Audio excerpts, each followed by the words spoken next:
இளம் விதவைகள் அதிகமாகிவிட்டார்கள்.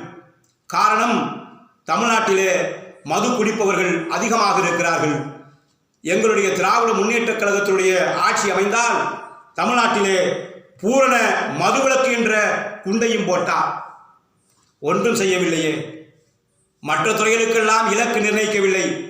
விவசாயத்துறையிலே என்ன இலக்கு, உணவுத்துறையிலே என்ன இலக்கு, வேலைவாய்ப்பிலே இலக்கு, கல்வித்துறையில் இலக்கு, நிதித்துறையில் இலக்கு என்று வைத்திருக்கிறார்களா? டாஸ்மார்க்கிலே விற்பனை எவ்வளவு இலக்கு என்று வைத்திருக்கின்ற ஒரே மாநிலம் தமிழ்நாடு.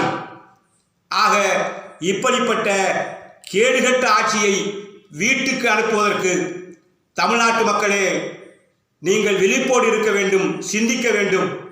எடை போட்டு பாருங்கள், சீர்தூக்கி பாருங்கள்.